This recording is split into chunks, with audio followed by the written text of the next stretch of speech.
Can you see my screen, Prof? Yeah, welcome to Class 24 Tuesdays. Today we are just practicing. We're just practicing VPC, and we are following. We are just using a simple model.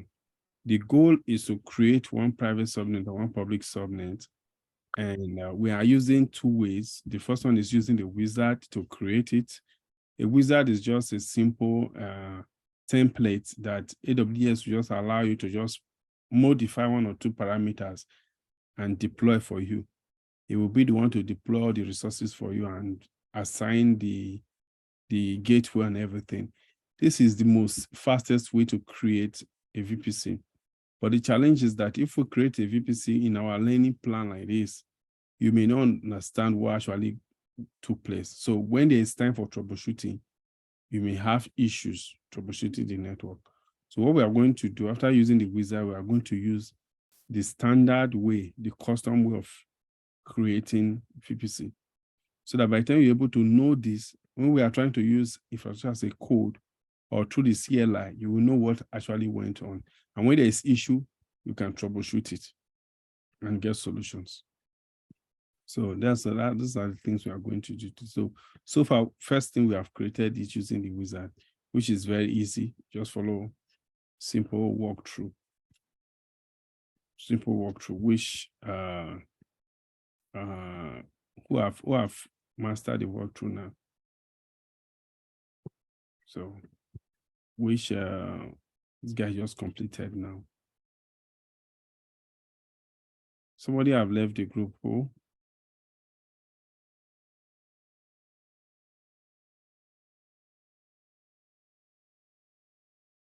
We have left the group. I don't know if the person will be able to. I wouldn't want us to miss this thing. Okay.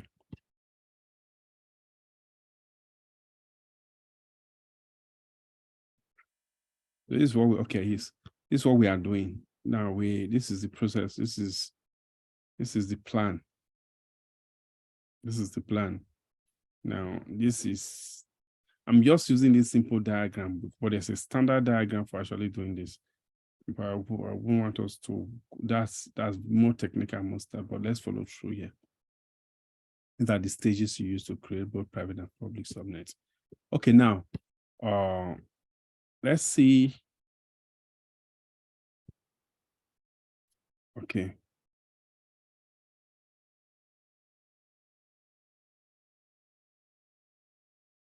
Okay, now with that, we've created our subnet, right? Now let's see, okay. Have we been able to create, just share your, the one that if you know you've completed your VPC setup, let's see.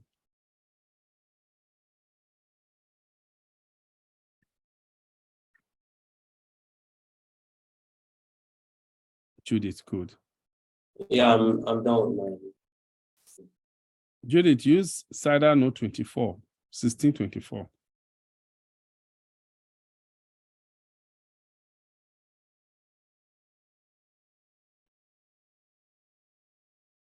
Okay, if we are done now, let's use the second one. Everything is free except NAT gateway. If you keep your NAT gateway running, they will charge you. But VPC is free. Subnet is free. Route table is free. But NAT gateway is not free. You pay for it. Unless if Elastic IP, because NAT gateway uses Elastic IP. Okay, now let's go. Then later let's go to let's use anybody that have completed showing. Let me share it. Let's see your VPC that you have. I'm done. I'm done. Okay. Good. Judith, you are doing well. Moses, go to your VPC. See that VPC, this CIDR node that you created, this VPC you created, you see the CIDR node you use. You can use this same CIDR node in this same account and create more VPC in the same region Using the same cider node, you can create like 20 or 30, or depends on how your account, how much account can carry. So this is the difference between a physical network and a cloud network. You know, a physical network, whenever you are using one IP, you cannot use it again, right? But in cloud, in virtual cloud, you can actually use one IP and use it again. But just that in a virtual cloud, the IP has an identity. So it's the identity that makes it different. Okay, that's trial VPC. Click that trial VPC. You can see the cider node 10.0.0/16, right? But you can see the VPC ID. These two ID differ from each other. So it's the ID that is different. So if you want to refer to your cloud infrastructure, you don't refer to it, to your VPC with the VPC cider. You refer to it with its ID. All routing table has its ID. Take note of that. Do you understand? So they may have the same cider node, but they will have different ID. So it's the ID that you're going to use to differentiate them, because the IDs are unique. Interestingly, from my research, I discovered that ID is unique to every account, meaning your ID and my ID can never be the same. Is that your unique identifier? Okay, now this one is done. Can you please check my own to see what says add IG? Okay, let me see. What's IGW? Something gateway, right? IGW is Internet Gateway. Internet, yeah, Internet Gateway to VPC. Okay, now we have done that. If you use the wizard, it will create everything for you. You can see. Okay, so no need for anything again. No. Just Use the wizard. The wizard will create NAT gateway for you. Will create Internet Gateway for you. Will attach it to the VPC. We'll set up the route table. We'll do everything for you. That's why it's called a wizard. But you may not know what actually happened. You understand me? You have your VPC, you can use it, but you may not know what. What's the problem is that whenever you want to do a complex network, that's when your issue will not start coming in. So you don't know what actually happened behind, but the wizard have helped you to do most of the work. But this is not our goal tonight. We're going to set up VPC by ourselves. After using the wizard, you delete it. Then you go and create, or don't delete it yet. Let's create another one. You can use one internet gateway for all your program, right? Or your application. I don't know if you can use the same NAT gateway. You can use the same NAT gateway, something like that. I don't think you can use the same NAT gateway. I don't even think you can use the same internet gateway, because internet gateway is tied to a VPC. Okay, now let's create it manually. Everybody who is going to share screen, let me walk the person through. Moses, Solomon.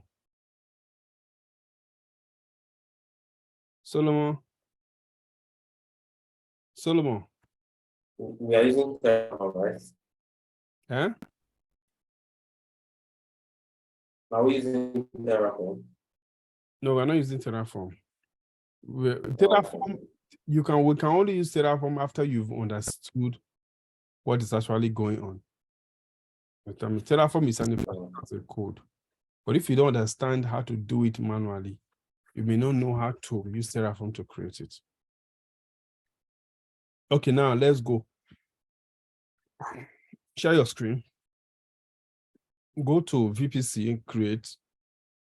Launch only the VPC. Don't add anything to it. Just launch only VPC.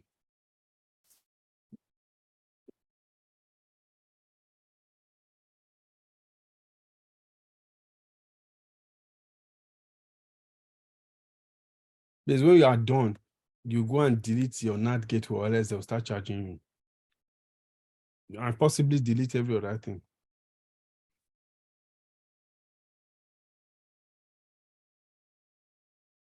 Are you there? Who is sharing screen now? On the dashboard, right?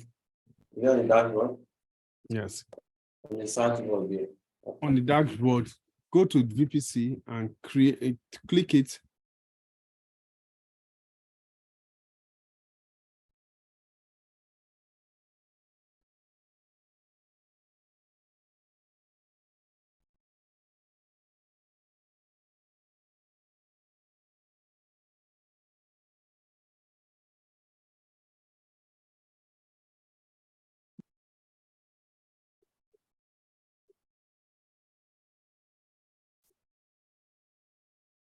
Go to create VPC.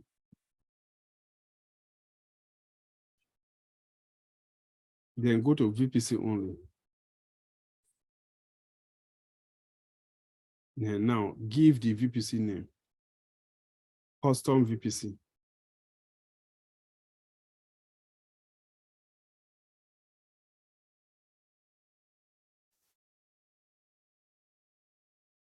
Then the VPC CIDR, use the same CIDR you used before.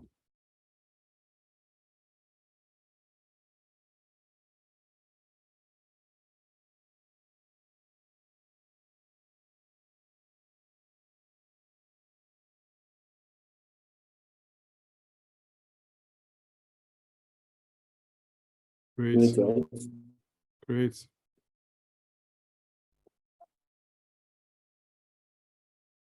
Now, you've created a VPC, right? And the second stage, create an internet gateway. Go to internet gateway.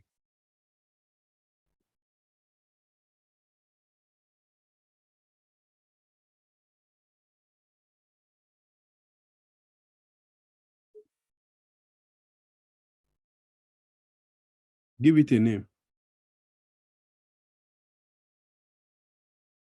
Make it unique.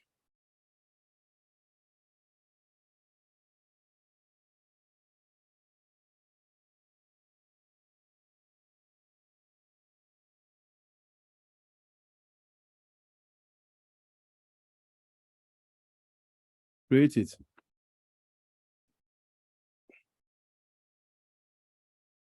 Now, thirdly, attach this internet gateway that you created. Go to actions. Attach it to the VPC you created now.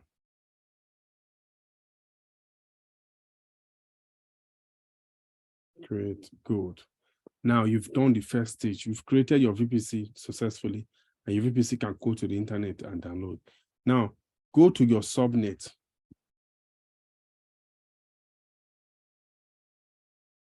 Create subnet. Before you create subnet, you must select the VPC you want to attach the subnet to. Then you see the CIDR node of that subnet. Use the same CIDR node you use in creating that first VPC, but give it a different name. Okay.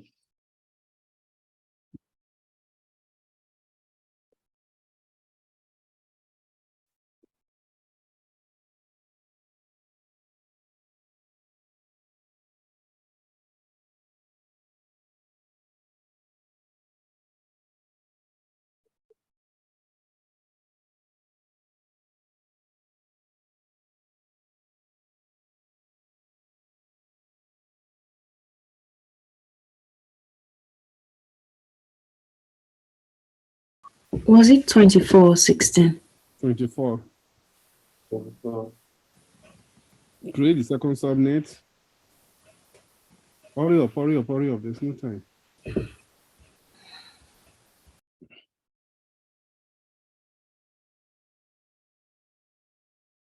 Use different zone.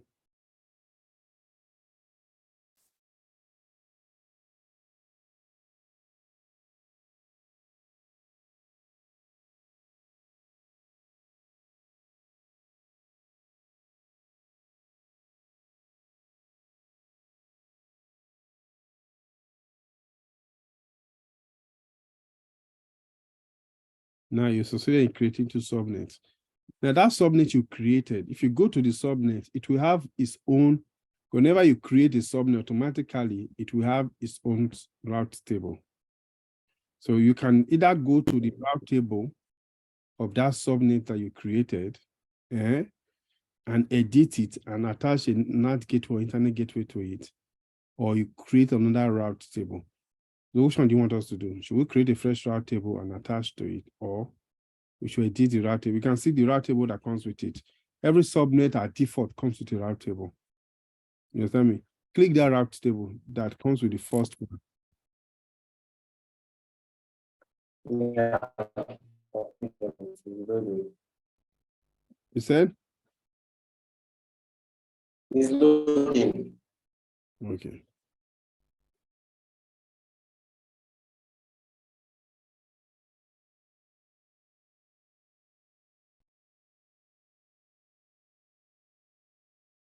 Have you done that?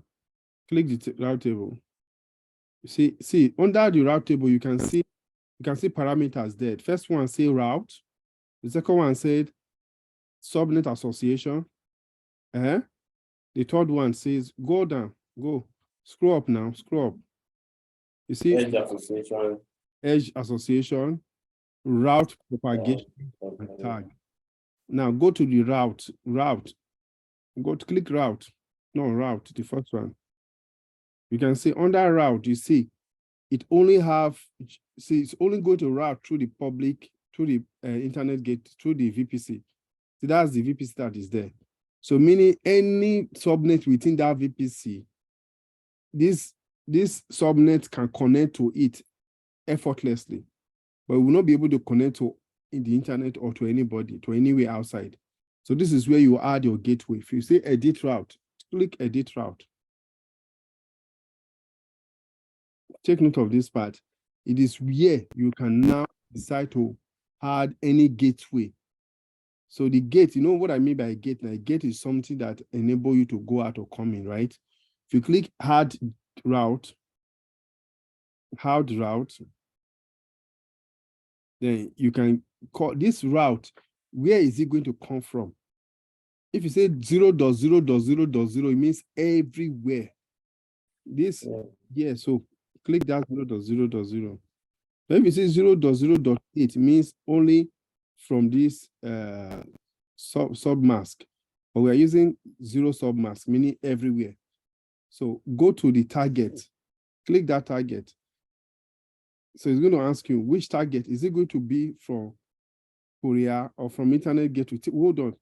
Or from network gateway, or from pair connection, or from transit gateway, or from virtual private gateway. This virtual private gateway, mostly if you want to connect to another VPC, because that's where you use VP. You understand me? If you want to connect to on-prem, most times you use either you use your transit gateway or you use your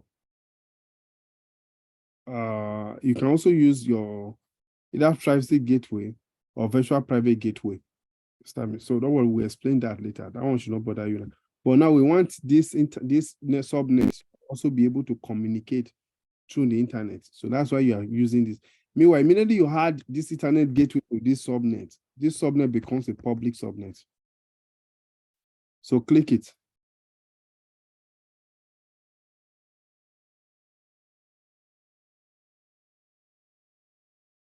Then if you click it, it's going to check that VPC and see if there's an internet gateway already attached to it. Now, this is the internet gateway you attach to the VPC. Because the VPC is still first one. Is this the first one you create, or the one you just created now? No, the first one I created. That means this. Recording. The reason why it's the first one you created is because this same route table is tied to the first VPC. That is it. So meaning you are not doing the right thing. It's supposed to be the second internet gateway that you create. So go I think it's the second one. I gave it a name. Yeah, it's the second one. But it's supposed to show the internet gateway of the network of the VPC that you are doing. Select it. So what it means you are telling it that to collect traffic from anywhere in the world. And you click save.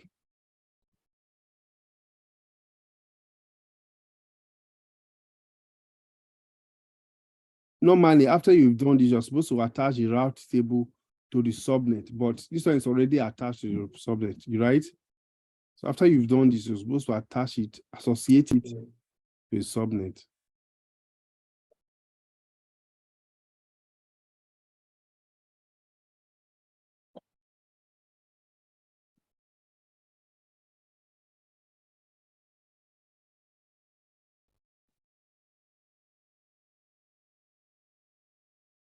Which system are you using? It seems to be slow. Is it your internet? It's my internet. It's going to be very slow today.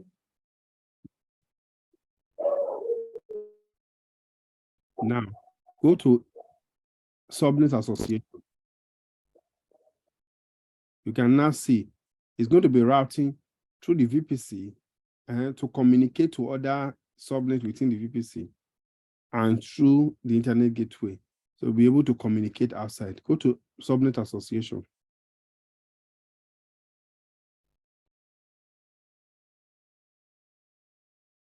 So if you want to change the subnet, this is where you change the subnet.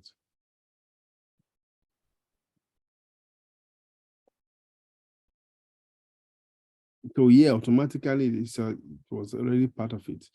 But in case you can change a route table of a subnet. Oh God, system it's kind of slow.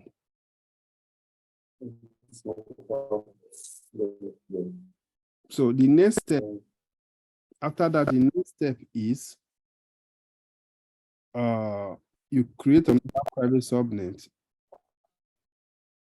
So attach rate route table to the subnet. So this one you are done with this one. So you have to do the second one. Create private subnet. Okay, subnet subscription.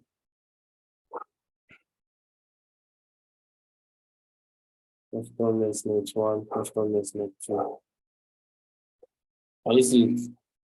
I can see it. It says subnet without explicit association. That means this route table does not have any subnet yet. So go to edit subnet association.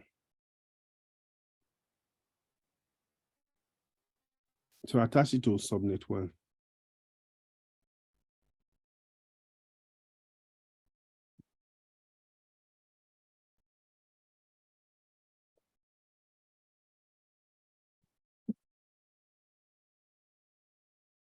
So if you look at the instruction I shared in our group, look at it, you see that you have finished the first stage. Then do the second one. Before you do the second one, I will always advise create a NAT gateway.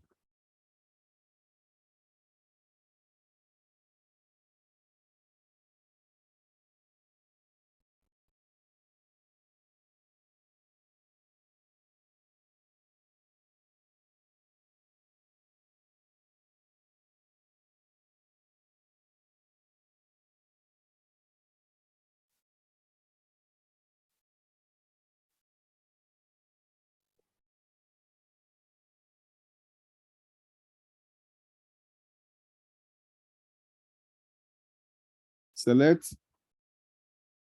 Well, but it's a private. Okay, okay. Now that's the NAT gateway. Okay. Public allocate elastic IP. Click allocate elastic IP.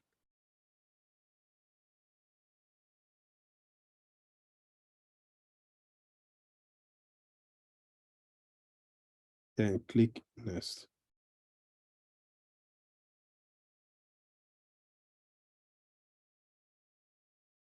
Are you done? Associate the route table. Now you've done this, you've created a NAT gateway. The next you do, you create another subnet, then attach this NAT gateway to its route table. You've already created another subnet, right? Then just edit the route table of that subnet.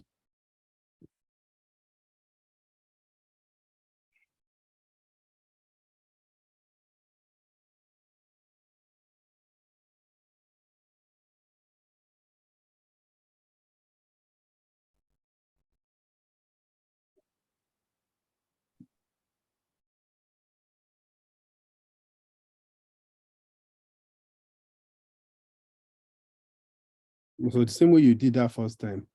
You can see the challenge you are having now is go back.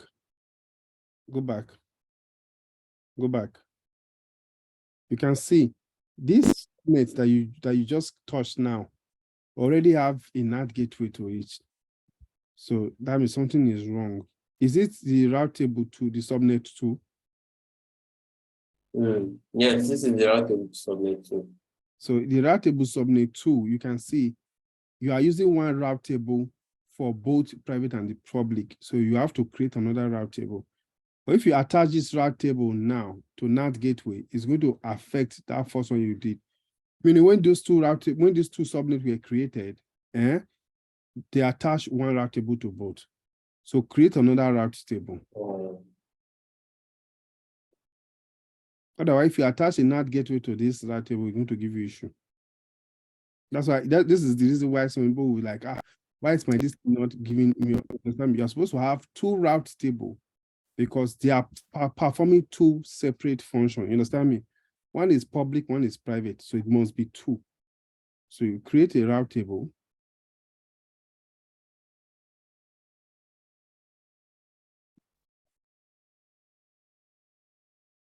When you attach this route table to that subnet,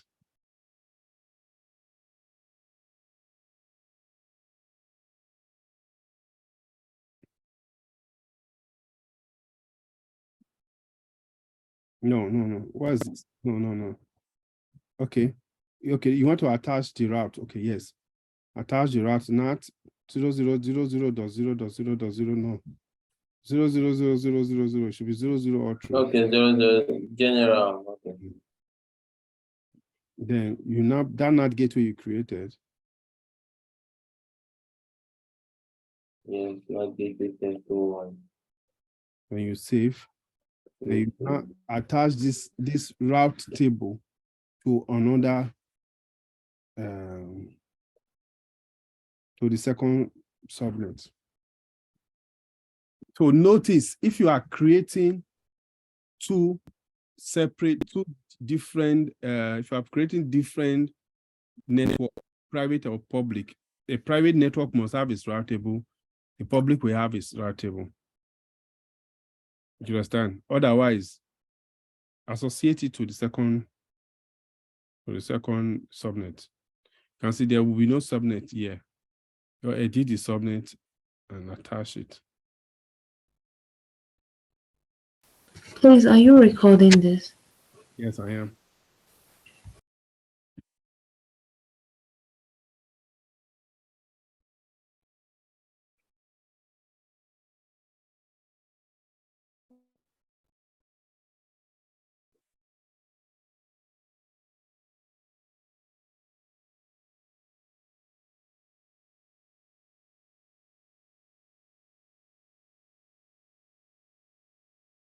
Associate it to the second one.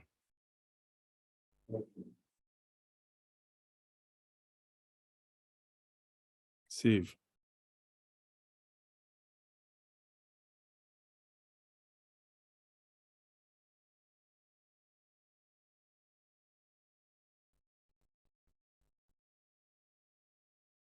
Somebody will say, can one, you can see, somebody can ask, can one subnet have two route table? Yes. So what do? You have to make sure that once it's only one route table that is associated to that subnet. It will be easy for you to know when things go wrong. Only if you want that subnet to communicate to different places. For example, you want it to communicate to the internet, you can attach it. So what's the essence of you attaching internet gateway when you want to attach that gateway? So since you have used a NAT gateway, you must remove all internet gateway of that subnet. Look at the subnet. Go to that subnet again. Now, right now you are done, right? But we just want to validate. Go to the subnet and see how many route table associated to it. So go to the subnet, if it has two route table, remove one.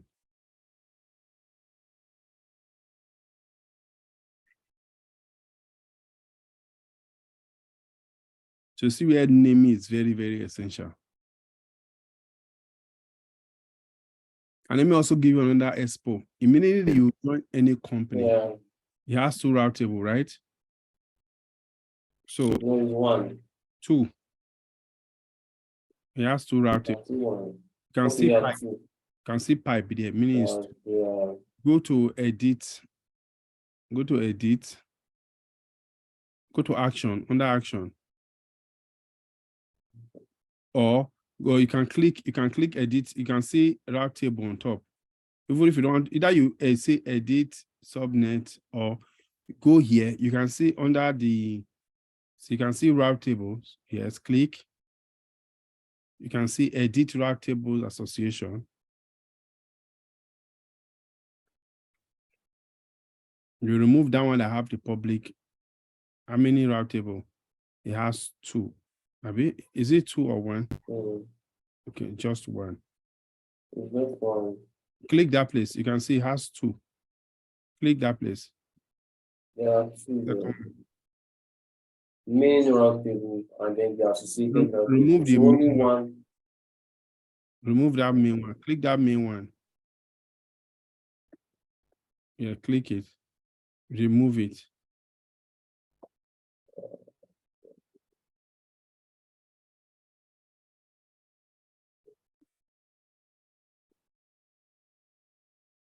Okay, delete it. Yeah, let's see. Go to that route table. Edit the route table. I'm on the route table. No, go to the route table itself. Okay. That main route table. Go to it itself. Let me copy it. You see that it's associated to 2. So go to the route table. Make sure that that route table is only associated to 1. Meanwhile, there are 2 types of route table. There's a main, but there's a custom route table. Whenever you create a subnet, it comes with, it uses the main route table. So go to that route table. Have you seen the route table? Yes, only one route table. You can see that route table. You can see that public route table. You see it has 2 subnet. Where's the route table? That route table that have. This is what we are working on. Yeah, this one is the one that we first did, that created it for itself. Okay, We are not click working that on one. that one. Click This that is the one. one we Click are that one working on. that you created on yourself. Click that one. This one. Yes, click it. You will notice that it's tied to 2 subnet. Subnet association. You can see. Edit it. Remove one. Remove the one that you want to be public. No, this is not. This was the one we created automatically. Yes, that one that was created automatically is tied to the 2 subnet. Mm. You understand me? It's associating to 2 subnet. Then remove, you can see, remove that subnet, the other one. Is it the second one? Abi, is the second one now that's public, or which one is private? Okay, you are not getting me right. This route table and this subnet was the one we created using the dashboard cell. Okay. Yeah, this is not the one we are actually working on. Are you sure? Yes, the name was trial for that one.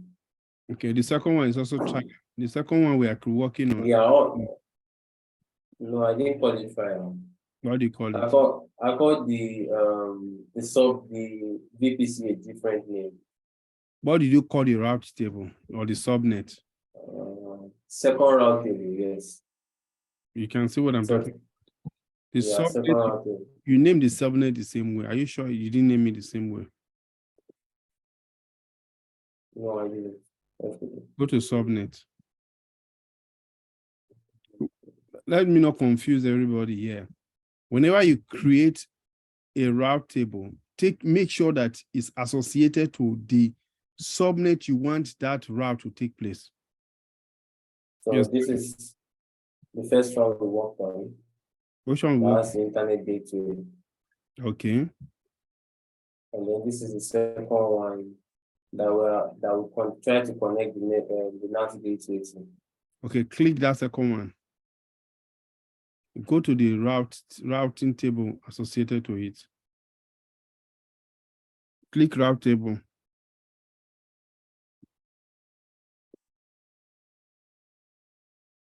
Click the route table. You can see, I mean, route table has 2, right?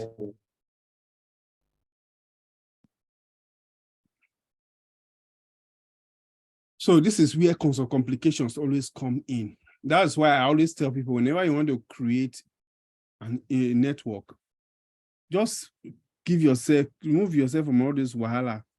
Create each route table separately. You understand me? Associate them to the subnet. It will just remove, it will make you know what you are doing. You understand me? See this route table. If you check the subnet association, you see that it's associated to 2 subnet. Click it. Okay, this one is associated to 1. If you check the public one is associated to 2 subnet. Let me go to the public one.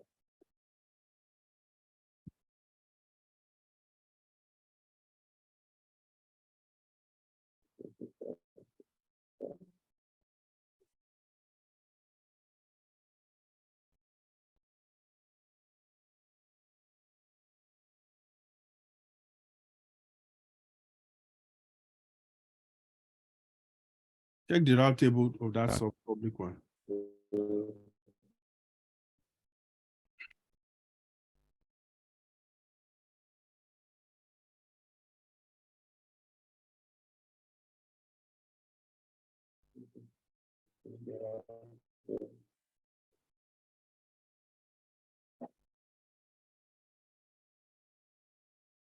No, if it's not associated, make sure that it's not associated. Check the subnet association. How many? Just 1. Okay, good. That means your exploration is okay. And this one just have private route, right? Yes. Yeah, just public route. Check the route, check the route, check the route. Check the route. Are good to go. So right now, meaning you have 2 route table, one have net gateway, one have NAT gateway. One that have the internet gateway is a public one. The other have the NAT gateway is a private one. So automatically it means that you have successfully created 2 subnet. But you see that propagation, you see the propagation. The propagation is when you want the subnet to also have another gateway. If you want the subnet to also have another way to propagate, to send traffic out, you can now add either through peer-to-peer and other stuff. But what it means now is that it's not propagating through anyway. It's just a private public gateway and a private gateway. So right now you are done. So now let's do the last part. Now let's put a server on top. Let's create our infrastructure on top. Go to subnet. Now you've created your network. Now let's put a VM on top. Don't worry, I won't talk about VM. I will send you a video on VM. Let's walk deeply faster.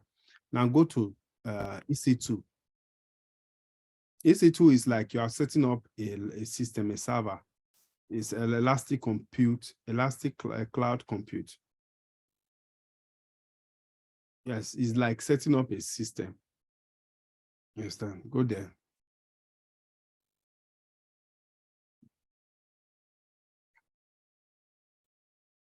Click it.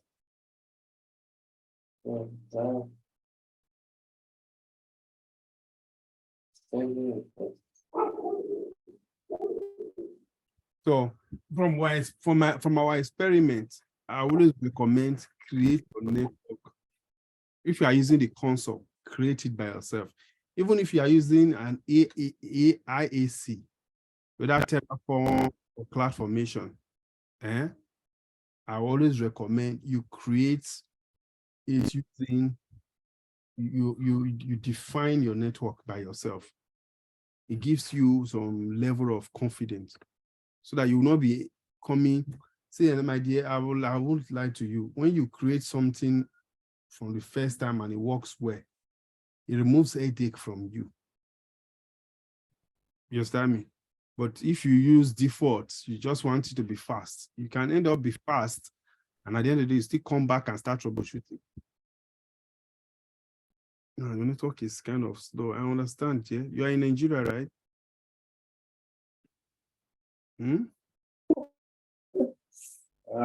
So I'm in Nigeria. I understand. Yeah. We're going to work hard to make sure that this country, Nigeria, is a great country. We'll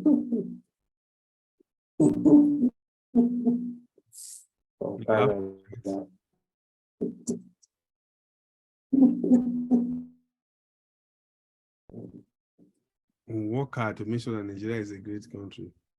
Right now, it's not all.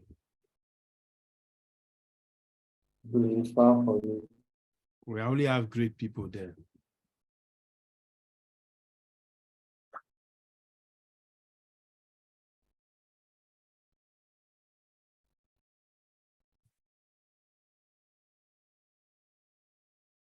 Okay, are we there? Now, I just want us to put a server on top of the network you set up. Because for you to have your network, for you to have your infrastructure running, you must first of all set up your network. When your network is set up, then you cannot put your resources on top. You understand me? So now let's set up our server. Let's assume that we don't want to be using our laptop, our system as our Linux system. Let's set up a Linux system. You understand me? A Linux system so that we can be using it for our work. So since we are using Ubuntu, all of our system has been Ubuntu. Let's use Ubuntu, set up a Linux. Okay. Think if you have been following us since, you can share your screen and set up. Let's set up a Linux on top of your network. You can share your screen. We have 8 minutes. I wanted us to cover more ground. I'll be following us. Just share your screen.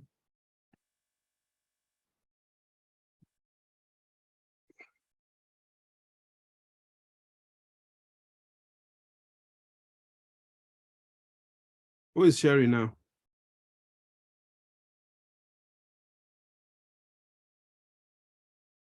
Okay.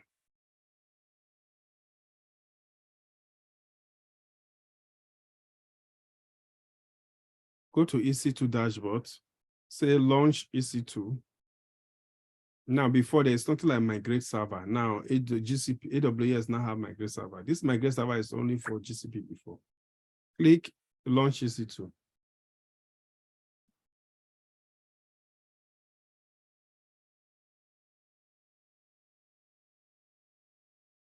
Click launch EC2. Click launch EC2. Just, you see that launch under? Click it. Yes, click.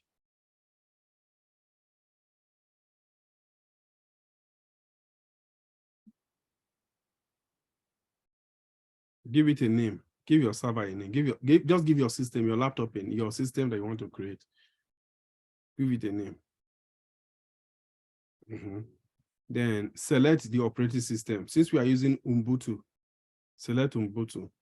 This first one, if you want to set up a MacBook, a Mac system, you use Mac OS. If you want to set up a CentOS system, you can. If you want to set up a window, you want to set up Red Hat. So under that, go click that before that map, go up. That Red Hat, keep clicking. You see different operating systems. This is SUSE, this is Debian. You understand me? So go back. They have different varieties. So you take Ubuntu. Ubuntu we are using is Ubuntu 22.0.04. That's most similar to what you are using in your local system, right? Now scroll down. You can see the architecture. We're using 64-bit.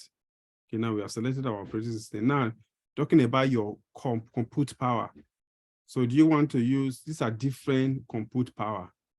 But since we are testing, let's use T2 micro. That's what you selected. But if you scroll down, you'll see different. Go scroll down. Scroll down. You can see nano, macro, different families. Scroll down. Scroll down. Keep scrolling. Have you seen them? Keep scrolling. See.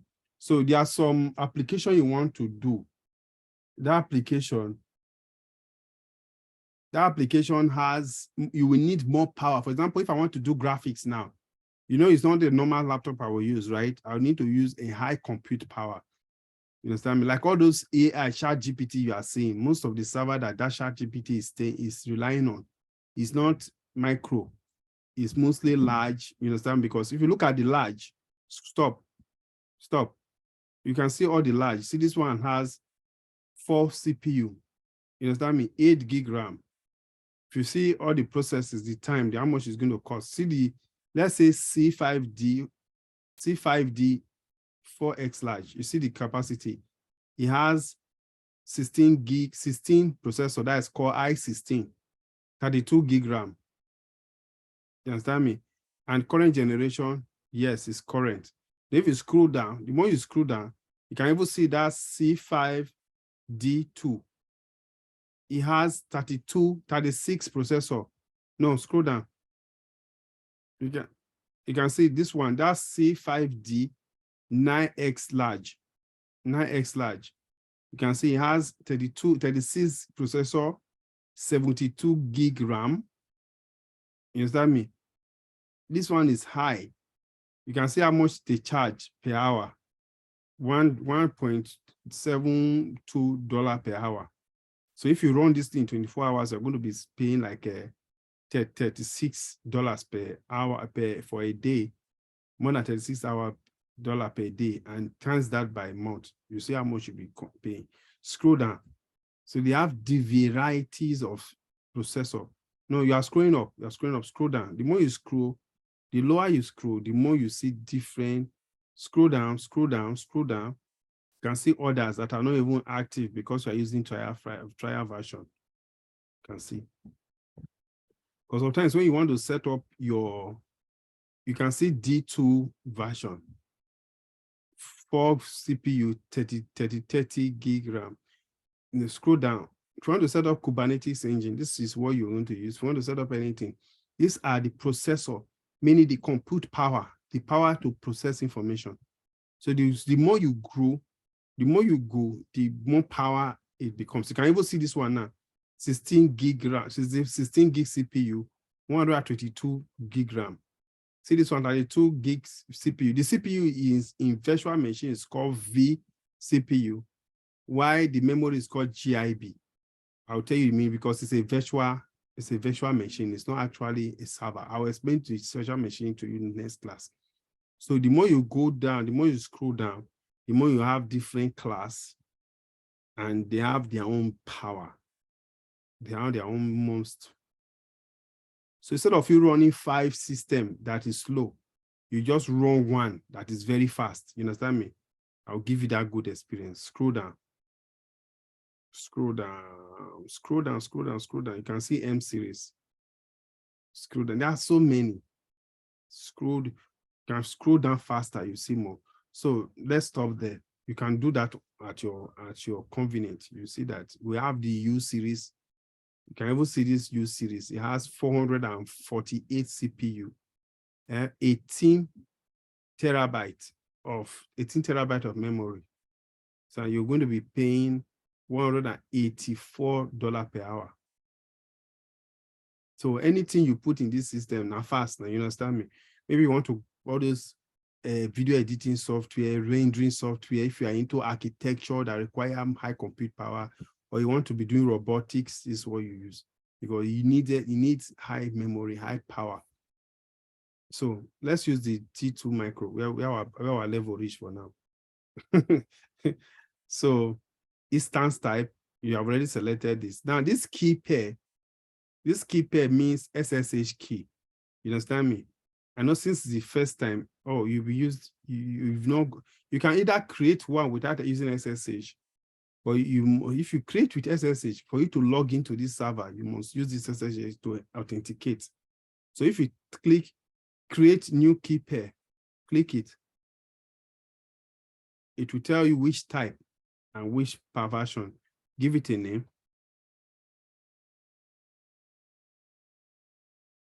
Now it's telling you ROSA and PEM key.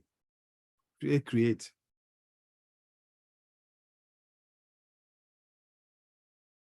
Okay, scroll down.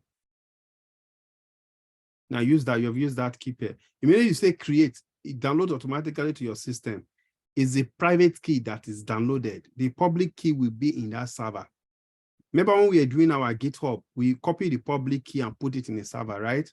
But when you are creating in AWS, it will copy the public key and keep it in the server and download the private key to you.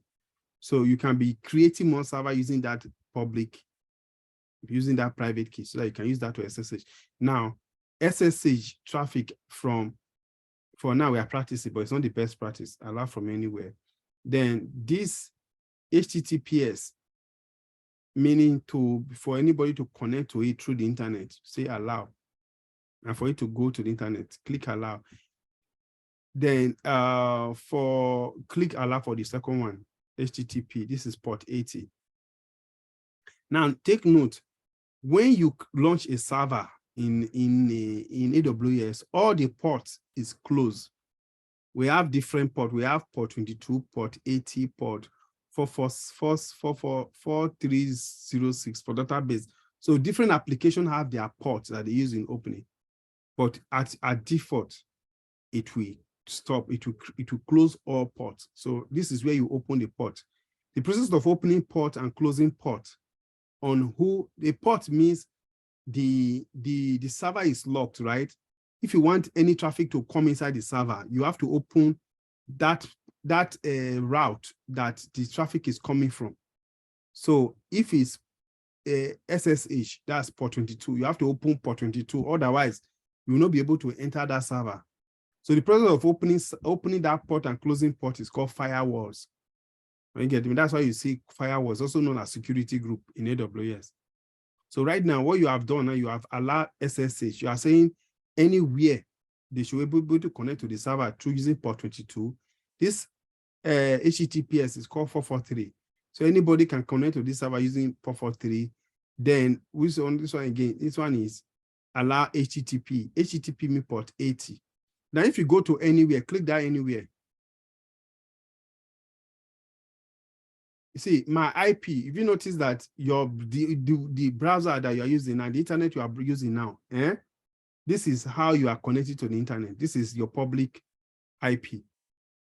That's why I say my IP. This my IP means your internet that you are using to connect. It changes because you are using a public IP, right? But sometimes some company may have their own IP that you must connect through the server through that IP. It's called VPN. We won't talk about that in our next class. That's under security. So right now you are saying anywhere, but if you do use this public IP, it's only you that can connect to this server. But if you use anywhere, mean anybody that have that SSH key, that understand the public IP of the server can connect to it. So right now, that's why it's not secure. Remember I told you security is about access, Abi. So if everybody can access to it, that means it's not secure.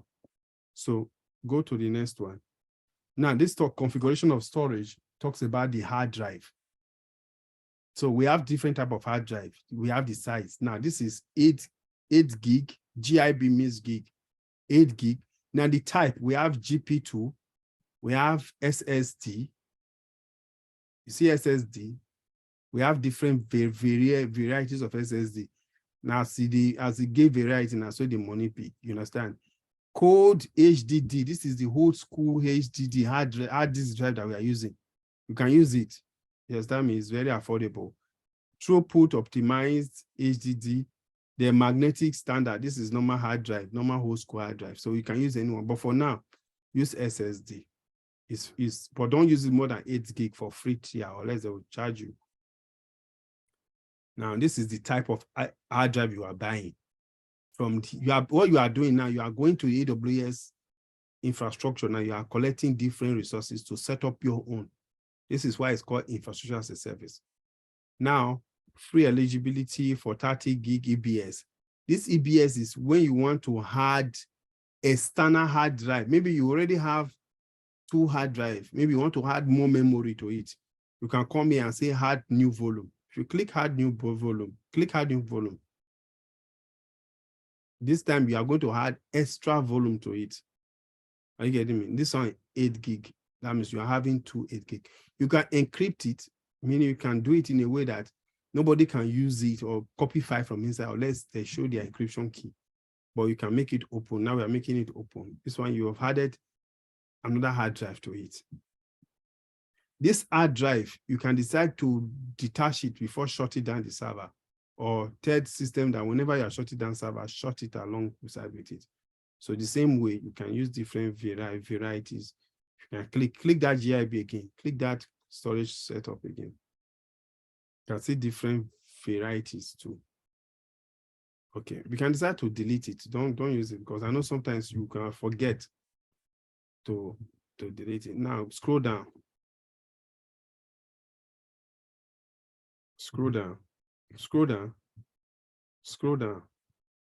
Now domain, directory, DNS, then scroll down, instance auto recoveries, scroll down, protection, this stop protection, terminate protection.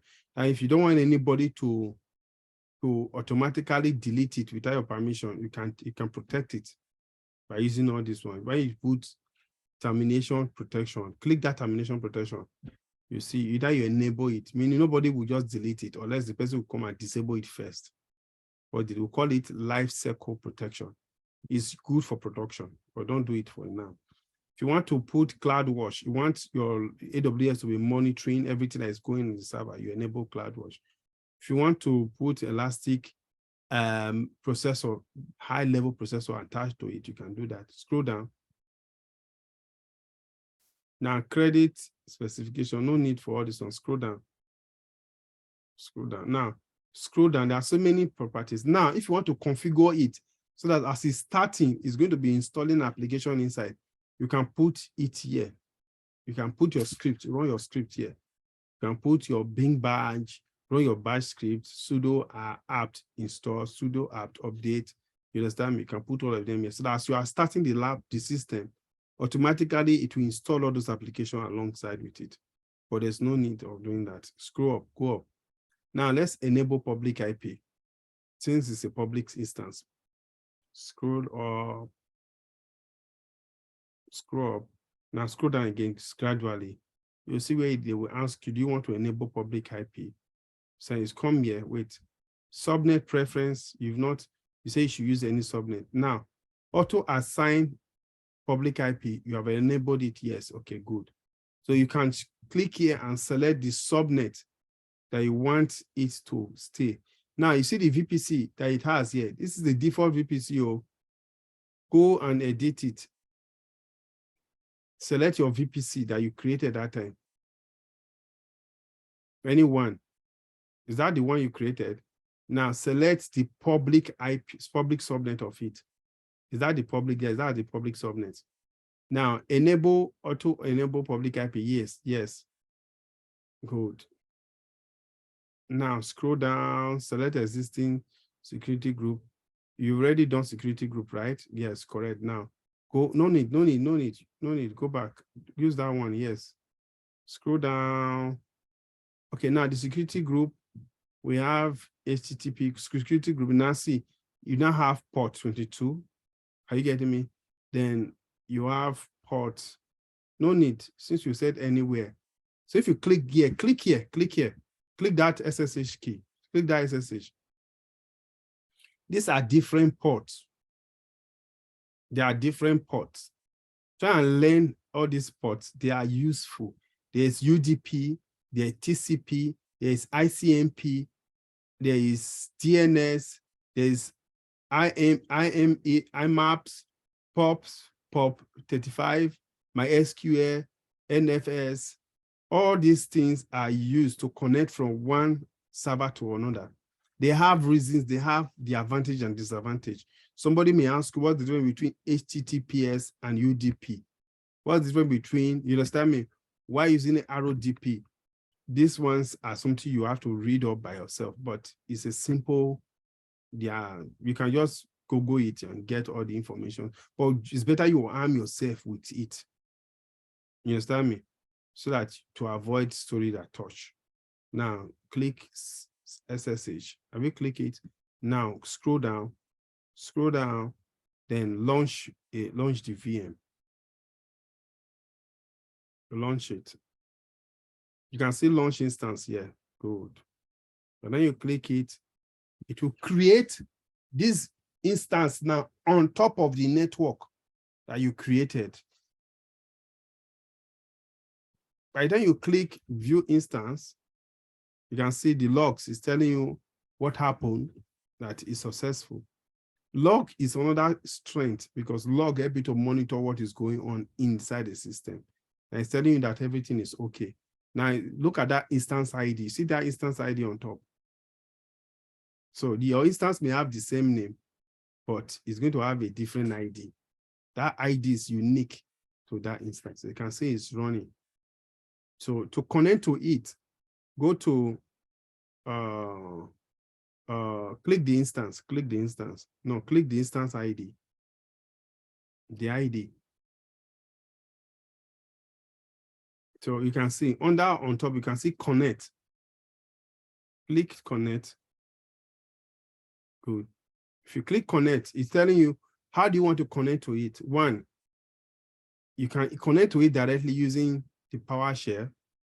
You can connect to using SSH client. You can connect to it using session manager. You can connect to it using EC2 serial console. Well, if you click, you see this first one, because it's a public IP, you click connect, now it will connect to you, but the user here, look at the username, is Ubuntu, is the default username. The public IP is this, you understand me? Click connect, you see that it's connected, or you will connect automatically to you. Yes.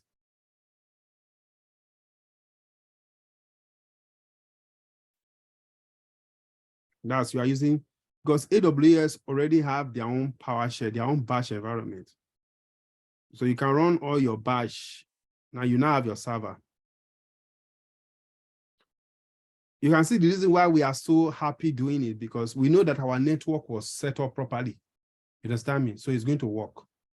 So now you are in your Ubuntu server. So those scripts that will land, those Linux will land. You can start running any script here. ls, clear your screen first. Then sudo apt update.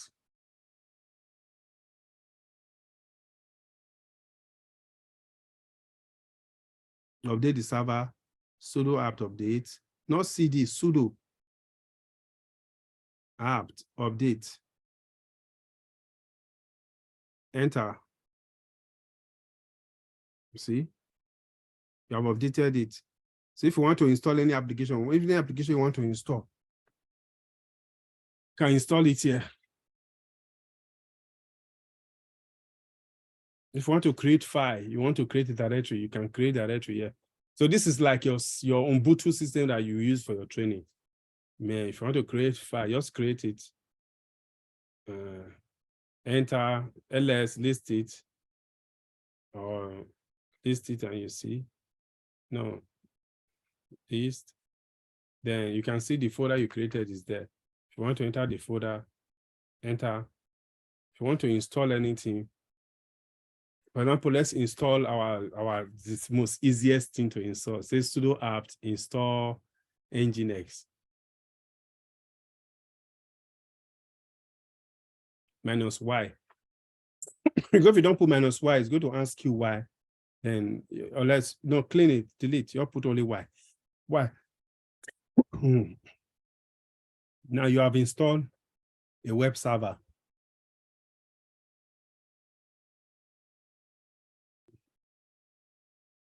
Then you can say, okay, sudo service Nginx status. Service Nginx status. Enter. You see, it tell you that your Nginx is running. So start, you say sudo service Nginx start.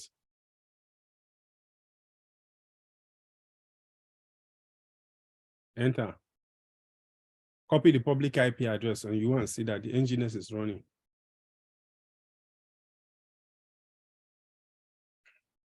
So the difference between a server and your laptop is that when you put it in your web browser, because it's open to port anywhere in the world, you can access it. Enter. You see, welcome to Nginx. It's the server that you created now that is there. If you can send that public IP address to anybody, person will be able to see this welcome to Nginx. If you send it to me now, that's why it's called a server, because you can put application in it and share the network IP with anybody. The person will be able to see the application inside and use it. So this is what gives birth to web applications. So those websites that you are seeing, this is how they do it. They put a web, they design the application, they put it inside a server and send to you. Just that is they don't send IP address to you like this. They hide this IP address with a name. That's called DNS. They hide this IP address with a name and they send the name to you. So with the name, you can access the server and see the application inside. So that is where all these applications we are using, that's how they come up. I know we are trying to crash two things together, but it's simple as that. We can decide to put a web application inside. And you can decide to edit these things inside here and give it a different name. So I think we'll do that one in our next class. So if you want to see those things that you write inside, go to that web page. Go to the web page again. What do you see here? Welcome to Nginx, Abi. You want us to change with this thing here, right? You want us to change this thing here? Huh? I think we have overused our time. No, we've not overused it like that. I need the audience. Can somebody just talk to me? You want us to change it? Hello? Is somebody talking? Huh? Oh, can you hear me? Yes. Yeah, let's change it. Let's try this on something else. Okay, I'm coming. Okay, what you do, go to the home page, go to the home directory. Yeah. Go to your home directory.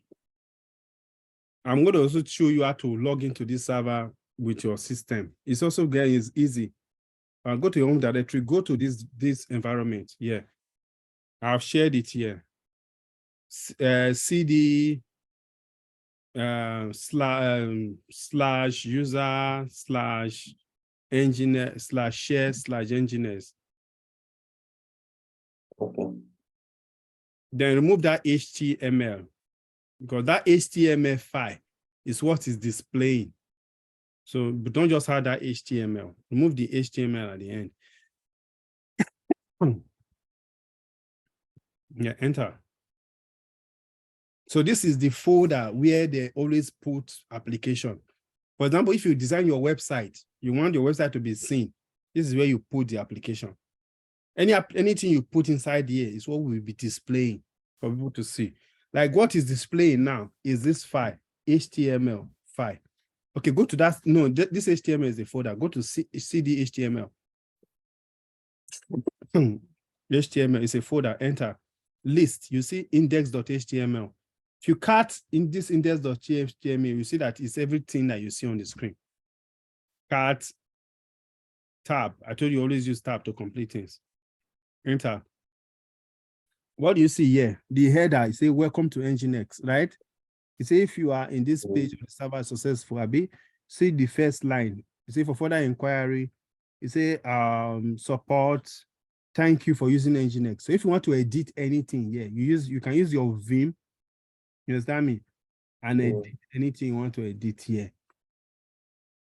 So you can just use Vim now. Vim index.html.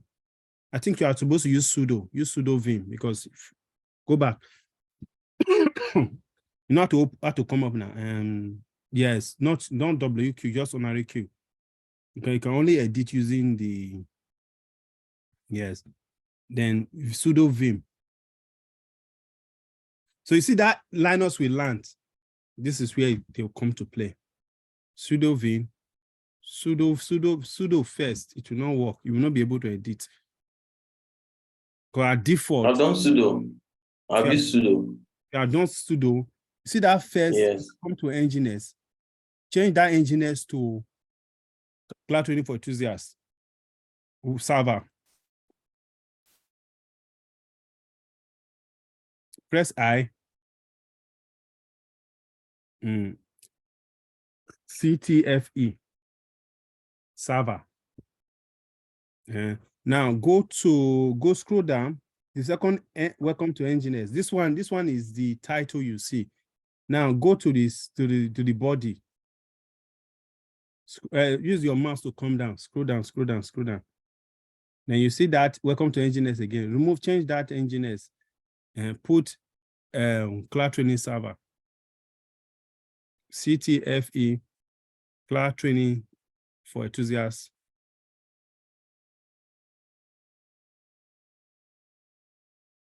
Server.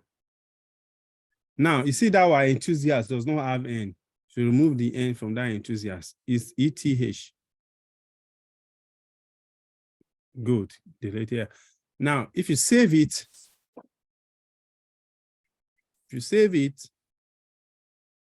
WQ, if you have to save, you have to use WQ. Now, if you restart the server, say sudo service nginx restart or reload anyone, enter, the server will start. By the time you go and check the server, you see that you refresh that page, you see what will appear. Have you refreshed the page? Yes. Refresh it.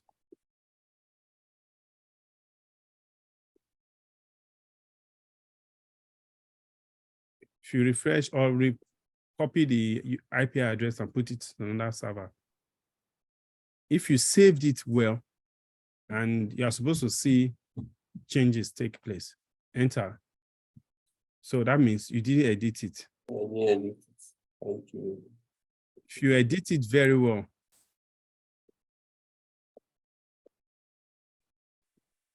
enter, what do you see? Welcome to CTFE. Okay, you didn't restart it. So, Restart it. Sudo service nginx restart.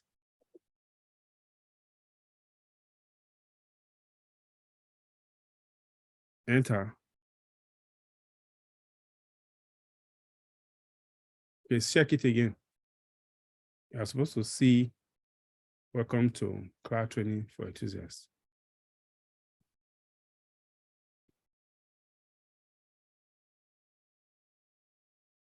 You're supposed to see it here because you have edited this file. should I stop it? Stop, yes, stop and start again.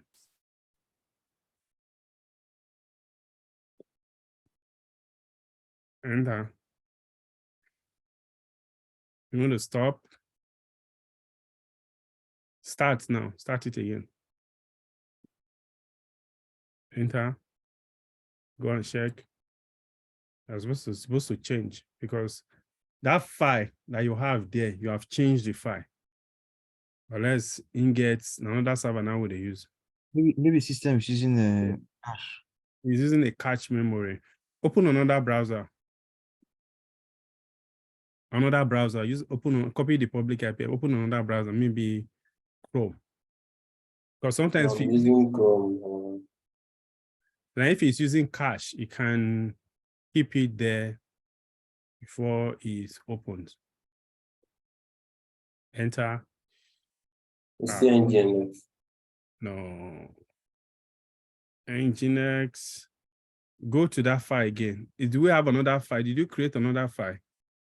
No, just one. Check the file. Go to the server again. Because if you have edited that file, you're not supposed to see that list. Index.html. Now cut that file again. What do we have? Welcome to, what was the first body? Index, welcome to cloud training for enthusiast server. If you are seeing this page, it means, okay, send me the public IP address. You are not supposed to see it because send it to me. I'll send it, share it in that chat. Sent. Okay, send. I'll send it. Because that HTML file is what is displaying. And that we have edited that file. So you're not supposed to see that file again. If you are still seeing that file, meaning the memory, the system is still keeping the whole memory. Okay, it's still showing here. Why? Okay, reload. Sudo Nginx, sudo service Nginx reload.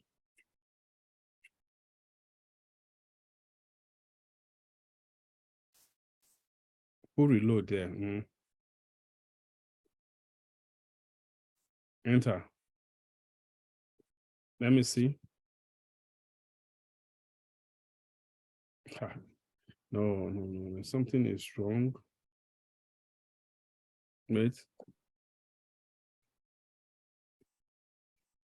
And Vim again, Vim into it.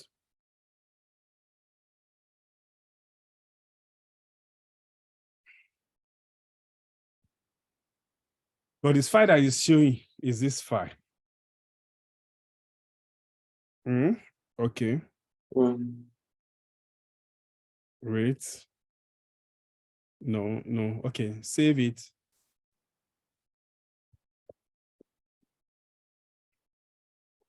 Then reload. It's supposed to be restart, reload.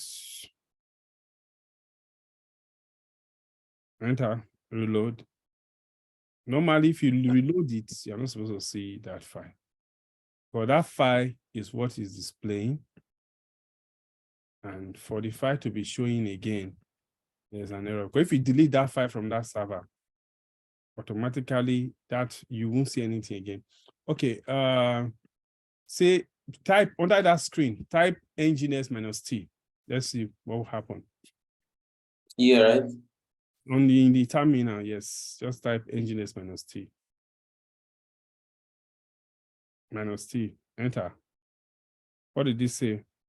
User derivative makes sense only if the master Use process sudo. runs. Use sudo. Sudo. That's how to test Nginx. I'm just teaching another thing differently now, but sudo Nginx -t. The test is successful. If the test is successful, stop the server. Just go to normal, go and stop the server normally. Don't know why. It's supposed to be restart. Stop to stop. Go to the browser. All your file that you are watching, if you reload, you are not supposed to see it. It's not supposed to come up. Then by Not coming up. it's not going to come up. By the time you start, it's supposed to start. Like you just stop an application. You close the application. Then by the time you go back to that and say start, start it. When you start, that file that was there before I've left, go and search the browser. You're not supposed to see. And then you check you're not supposed to see welcome to Nginx again. Now welcome to Nginx. So You're not supposed to see it again. For you to see, that means there's something. Go to that folder again that we created. Go to Vim, ls, do ls, let's see, list. Now, look into this in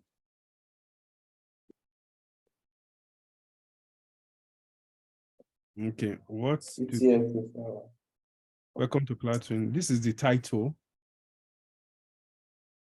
Okay. Do we see any welcome to The Nginx? body. This is the If you body. see this page, there's no welcome to Nginx there. No welcome to Nginx here. This is the page we are seeing. This is the body. You know what you The do? heading. Let's see if the server is listening to another file. Delete this file. Remove that file. Okay. Normally, you're not supposed to see welcome to Nginx again here.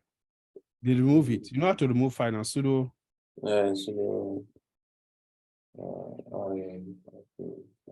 Remove. No, don't use root reforce. Don't use reforce. Just manually remove. Arrow M. Hold the file. Enter. Now create another file. Touch or Vim. You can use Vim or use Touch. Index.html. Enter. Then sudo, you have to use sudo if you have to use Touch. You know, that file is a root file. The only way you can use normal Touch is when you change the permission and you add Ubuntu user to the permission. So edit that file and just edit the file. Have something, just say welcome to Cloud Training for Enthusiasts on top.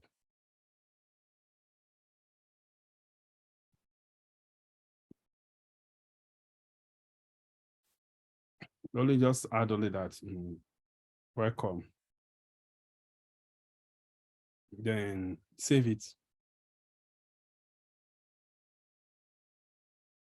Then reload your server. Sudo Nginx, sudo service.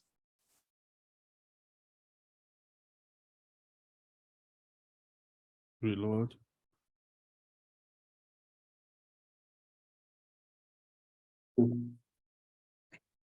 Is this still showing?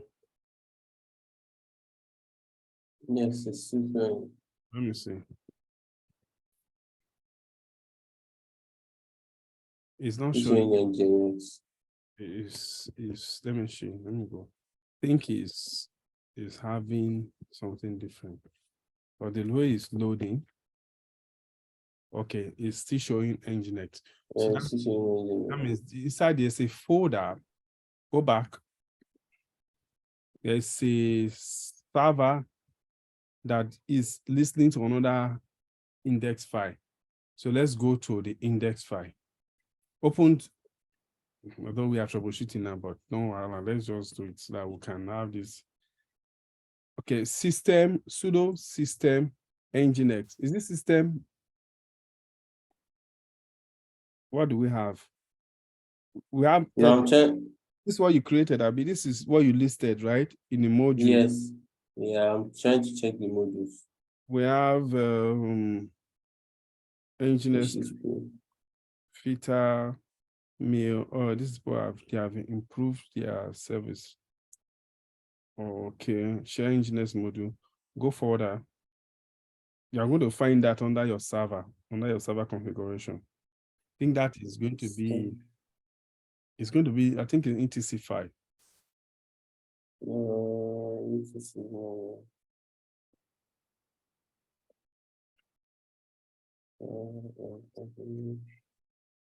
You're not going to find it here. You're not going to find it here. Now, just go back. Well, say list. Let's see what you have. LS. You're going to have HTML module. Okay. You have so many modules here. Go to HTML file. Go to that HTML file. Go to this module available. Okay. It's redirecting to another server.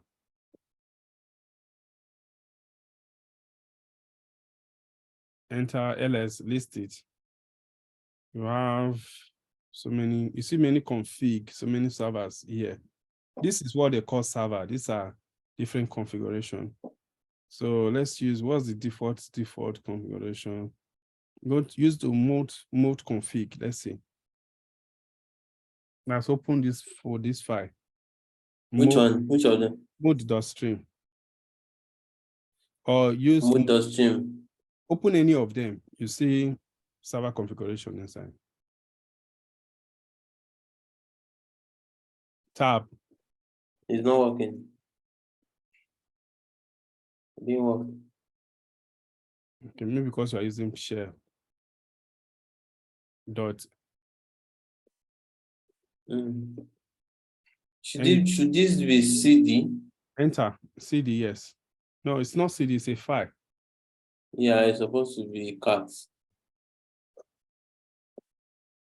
Enter. You can see this is what it has inside. It's loading different servers. Okay, this is a different module. It's a different module, and is using a redirect to enter another file. So this file is connected from the internet. Okay, clear it.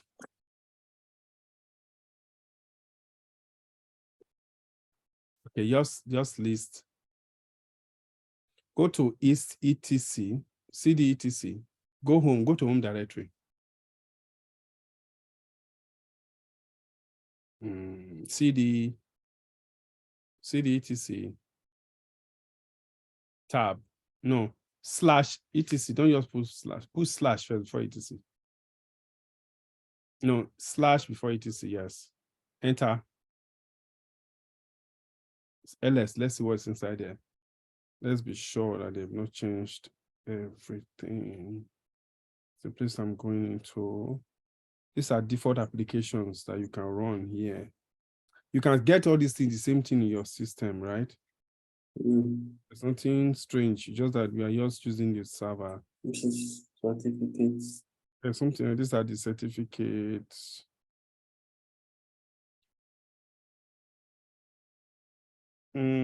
Scroll down. I think etc slash, wait, let me see. Default config, this is def from config. Scroll, let me see, move up. This is all. Say, go to Nginx. I think they should have Nginx here. Nginx. Yes, there's Nginx. The Nginx file application. See the Nginx.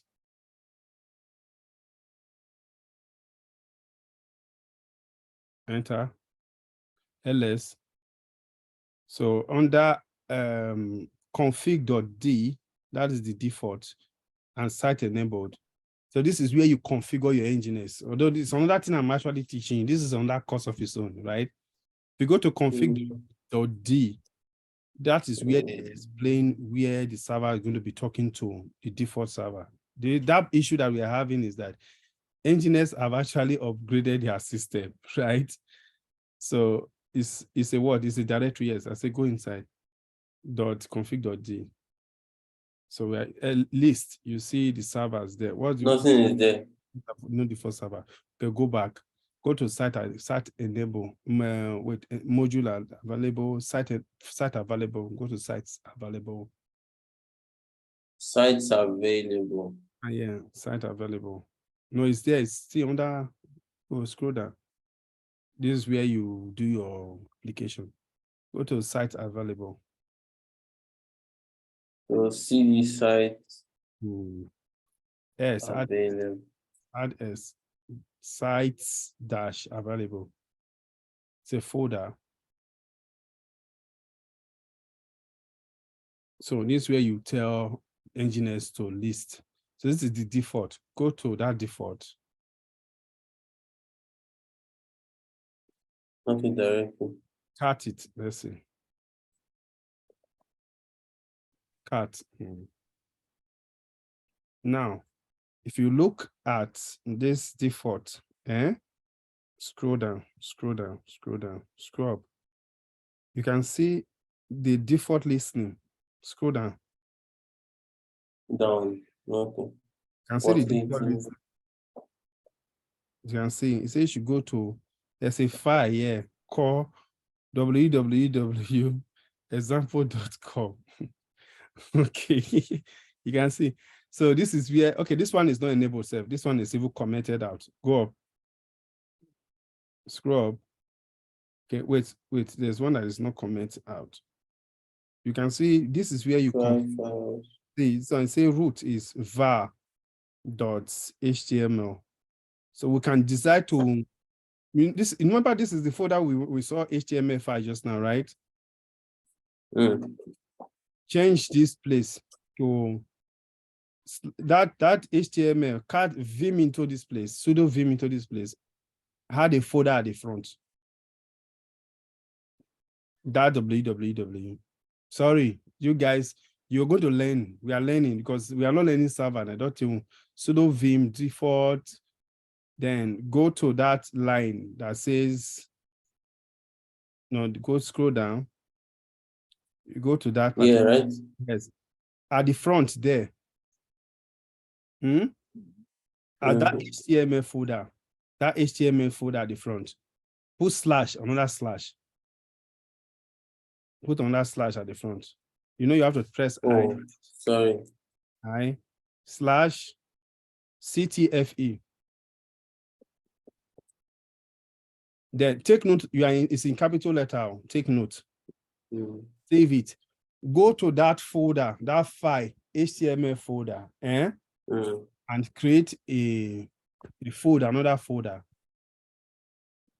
Did you save it? Yes. See this slash var, or you can just go up, take up. No. See the back. Go back to home directory. Yes. And now go to that folders. cd.var/var var/share. Is it share? Yes.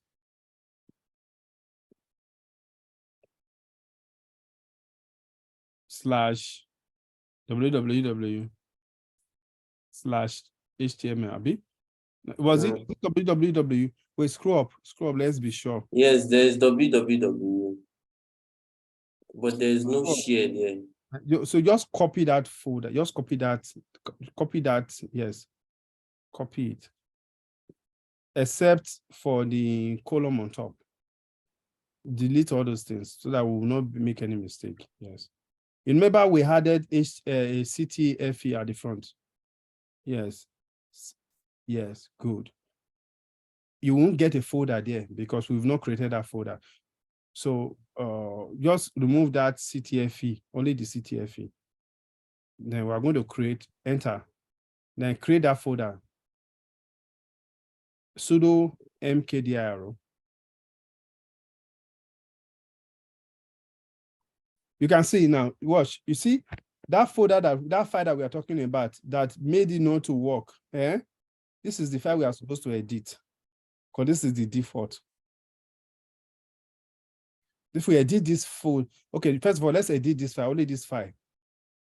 Or even if we edit it, we have already created a folder. So put your file there, just spray index.vim or vim sudo vim index vim. Yes, just put vim index.html. Enter. Just welcome to Cloud Training for Enthusiasts. So I also want you to know that Nginx is one of our greatest tools, but I don't know why we are adding Nginx to this training. So just restart your server. Restart.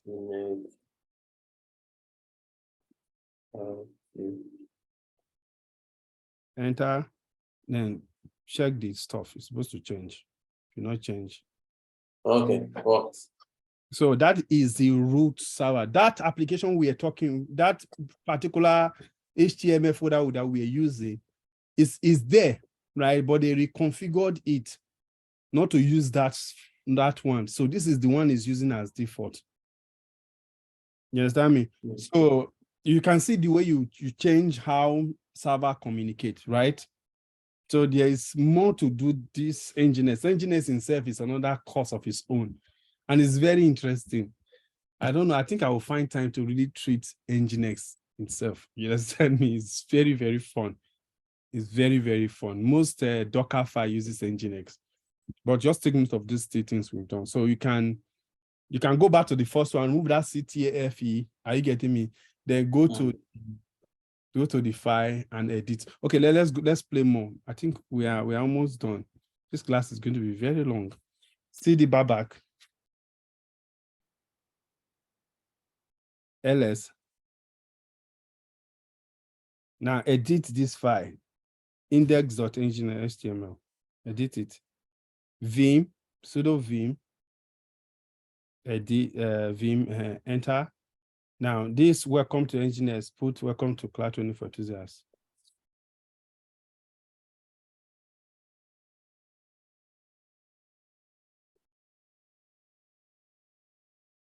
Cloud Training for Enthusiasts server. So go to the body. So when somebody log into this website, this is what is going to come out first. It's like, welcome to the server. That is going to be it's not going to be this one that you are writing is what is going to display. Server, how may we help you today? Welcome, how may we help you today? Go to the top one. See, go to the, no, go up.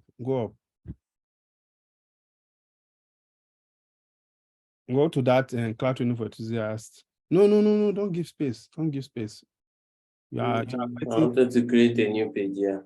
Because this thing you are seeing here, right, is a language. It's called HTML language under CSS. It's a programming language called CSS. If you touch the framework, it's going to affect the way computer will interpret it, right? So we are you can change the weight, the size from that 35, you can put 50. Then from this one, you can decide to alter. You can just put 50 there. 50. You can, it's okay. Which other size? The body, you can start to add some, but don't worry, just leave it. Save it and save it. But if you go to that server, you're not going to see what you just edited now, right? Because it's still listening to CTFE. So you have to go back to that default. Change the path. Change the path to HTML. So I love the fact that we came to do this, because it's going to help us as we progress. So you'll go to CD, home directory, go back to the absolute part, Okay, or you can just come here. You can, do you know what you do? Just say CD teeth slash then etc slash Nginx. Enter. I don't know the other parts, so let's not make mistake. It said does not exist. No. Okay. etc slash does not exist because you put your teeth. Okay. Well, it's supposed to be there. Okay. No worry. Just go back to your home directory. Log to CD. Enter. Then you CD slash etc. CD slash etc. And CD slash Nginx. Nginx is there. Enter ls. Let's see where we are. Then go to config this folder.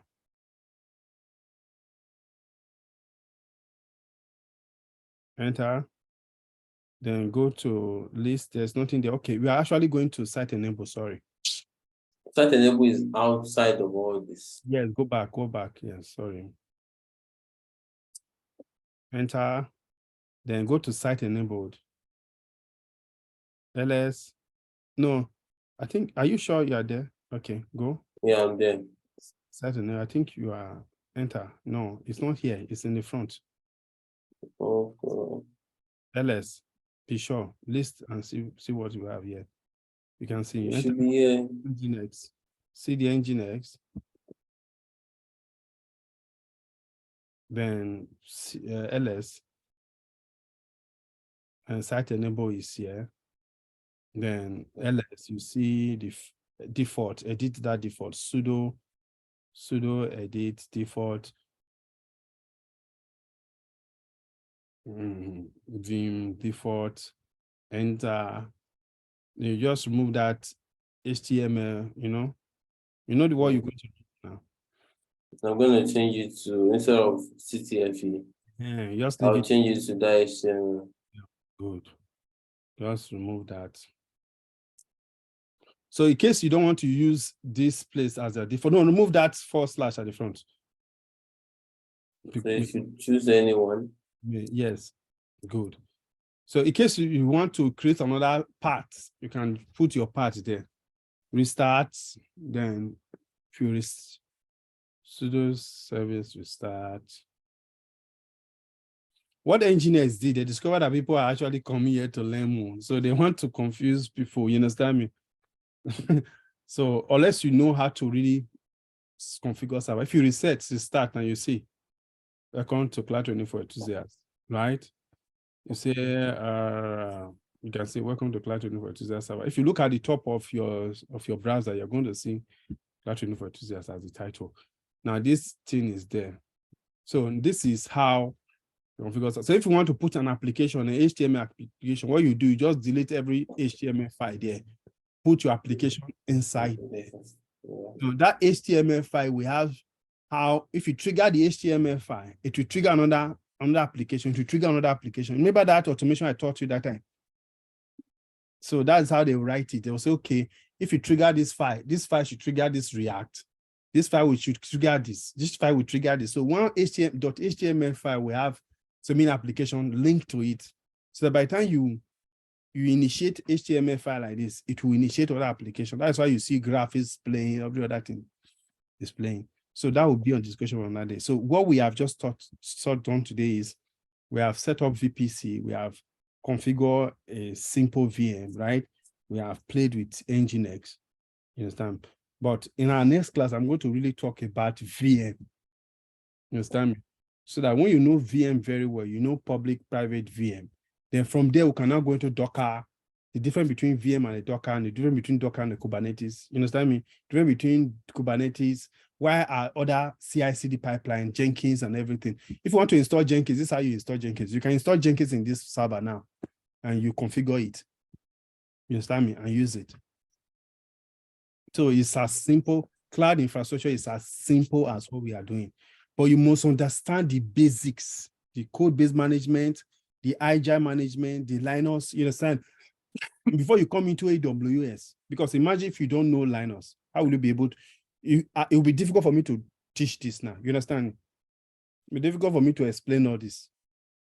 So that's why sometimes it may start as if, what are we doing? Are we sure we are doing the right thing? But by the time the fun starts, you will be enjoying it. So I want to beg everybody, please don't miss class. Repeat this video again. Come to this video and view it again, even as we're going to be enjoying every other aspect. And I will try my best to see if we can. You want to install Jenkins here, right? Yeah, I'm trying to install Jenkins. So install Jenkins is very simple. Go to their site, say install Jenkins on Ubuntu. We are using Ubuntu, right? Say install Jenkins on Ubuntu. It has so many Ubuntu 20.04. So you come here, you can see this is how to install it. It's just there. You just follow the step one after the other. Most times, I use wget. It's always on Jenkins. If you go to Jenkins, always go to the real server, the owner of the application. You can sometimes if you just have to copy. Imagine it's just one thing you are even copying. So first, for you to have Jenkins running, there are so many things you have to install. You have to install this weekly release. You have to install. Okay, sudo apt-get. Oh, I use apps. So this is the official site to install. So to install application is not something I can teach you now. You already know that one, right? You already know that for our class training. If you don't know it, you can start all over again by going to your Linux and master Linux. So follow this link I just shared with you. You can install Jenkins and start it. How do you use Jenkins? It's very simple. I'll teach you that. But let's not be too fast, right? Let's understand the infrastructure. Let's know the difference between a load balancer. Why are we using a load balancer? What is a load balancer? What is an autoscaler? You understand me? All these things. You need to know these things, right? So it's just like there's nothing different between this and your server. That's why I said let us learn server Linux first. Because if you can understand Linux, you can install application in Linux. The same thing you can install it. Just that in your own local system, you cannot share it with anybody. But this one, you can share your application. Everybody can be using the application. You understand me? That's why it's called a server, because it's serving people an application that is inside. You understand me? But your own personal system is for you personally. So with the public IP or the DNS, you consume the application. Either using the web app, or you can consume it using your phone, using the app APK. So I think we can stop today. I will not overflog this. Any question? Any question? Did anybody lost any during the process? Did you find yourself confused? Please ask your question. So everybody you came on your own. So don't look at anybody, say Moses is the one doing it. Please try and practice it on yourself. Do you have any question? Deola, were you able to follow through? So how do I shut down this VM? You just go to this VM, go to the instance, you see the instance state. Instance state. You just say, you see, go to instance. Have you seen instance? Okay, I change the state. Select it. Stop instance. Select it. Don't just stop the instance. Delete it. Terminate it. Terminate the instance. Terminate it, or you want to still play along. There's another thing we didn't do, right? How to connect with your laptop. How to connect with your laptop, Abi? To connect to your laptop is very easy. Let me quickly share that. Click that instance. Click that instance. No, don't shut down yet. Don't shut down yet. Don't shut down yet. Click that instance. Go to connect. Just go to connect on top. SSH client. You are using your laptop as your SSH client. You see the process you do. The first of all, you say you should open your SSH client, which is your terminal. You understand? Your normal Ubuntu terminal, or then you locate the file. That your PEM file that you downloaded that time. You locate it. Then when you are in that file, that location where your file is, you change the mode to 400. Okay, you want to quickly do it? Yes. Since it's in your download folder, B. Yeah. Go to your download. Clear your screen. Clear your screen. It's busy. Increase the terminal font so everybody can see. And this is increase it more. Increase it more. Good. Now go to CD. Go to your download. Put W. Add W to it. And slide. Just then go inside. Then it's already here. Right? Just paste it. Good. You have changed the mode. Now you can now use it. You have given it a read permission. Then run that script SSH -I. You're using the identity. Then the PEM key name CTFE, or you can put it in quote it.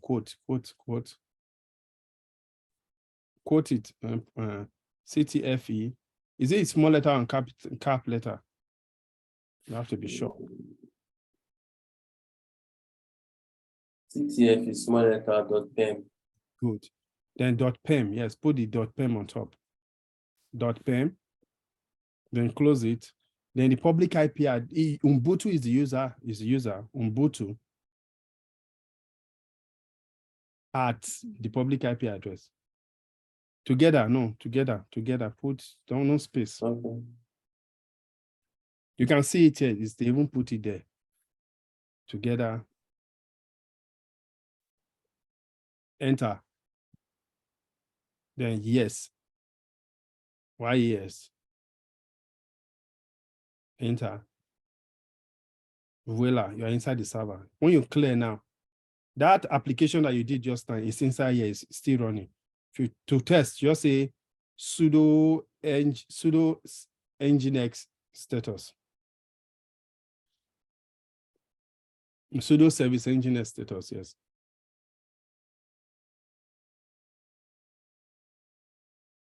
You see, tell you it's running. You can see all the any installation. When you are working now, you will not even know that you are even using a server. You know that because you're already using it as a local. There's nothing different. It's just that you just connected to it using the SSH client.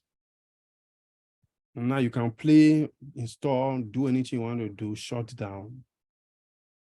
So this is the best way. Some people use Porty to connect to SSH. It's not the best practice. You understand me? POT is another SSH client, but it's not the best practice. It's better you can. Sorry, can you call the command you used in signing in?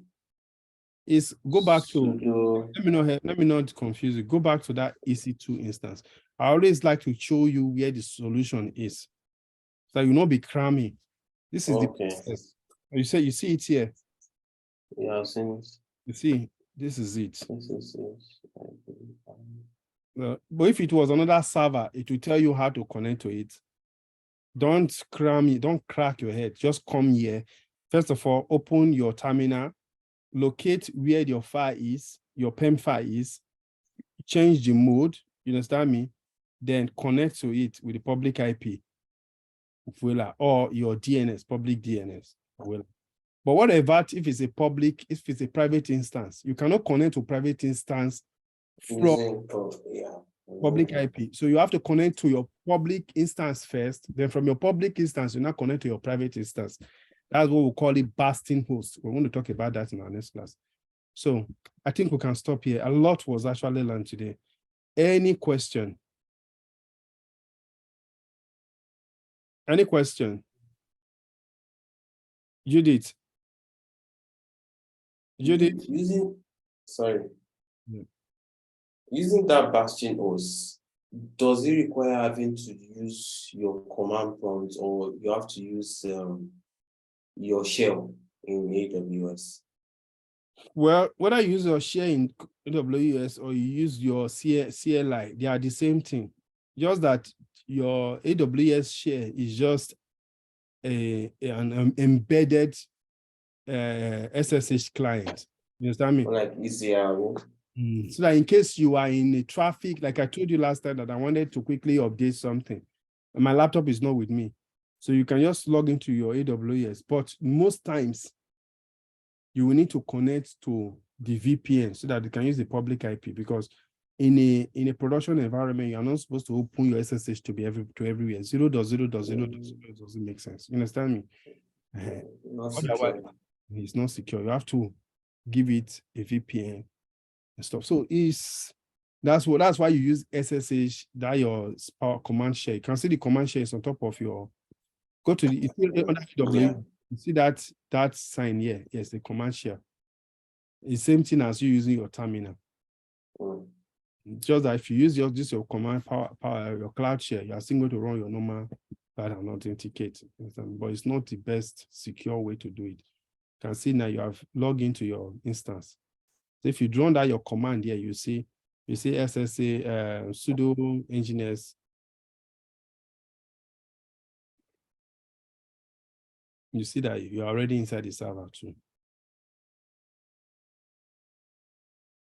Okay, now what AWS did for you, it launched another server. With different IP address. Different IP address. So this server, you are going to use this server. So for you to connect to your SSH, you have to use this server to connect again. So this is like more like the same one I did. And same, not like the first one you did. The first one is that it just opened the server for you. But this one is a different server that you have to SSH again. So that means you have to copy your public IP, your private IP, your PEM key, change the PEM key, use it to SSH into your server again. Now this is a general PowerShell. So I think the more we continue here, the more we are going to be talking. I can see that you are still enjoying it. You don't want to sleep, right? Tomorrow, some of us are going to work. Tomorrow na public holiday for you. That is why you need Nigeria. Okay, I understand now. Somebody left the class. Judith have left the class. Solo, Alpha, did you catch up what we are doing today?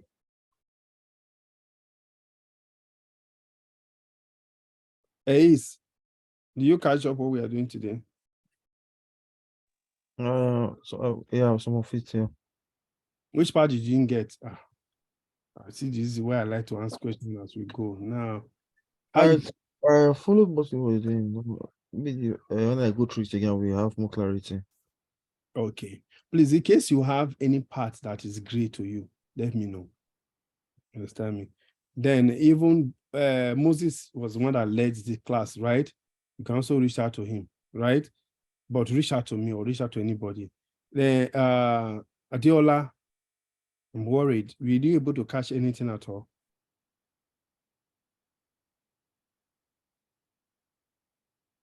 Hello? Diola, are you there? Diola, are you there? There is. Avalanche, did you catch anything at all? Well, if you are talking, please unmute. We can't hear you.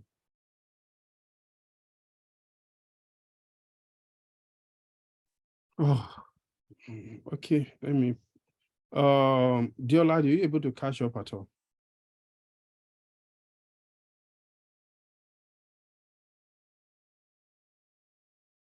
Okay, then I'll talk to you guys during the week. I'll try if we can have a meeting on Wednesday. Let you know, right? For this quiet, this silence, you actually make me feel as if we didn't cash. So, okay. Just go through the video. If you have any question, just ask, right? Thank you so much. I'm still recording. Let me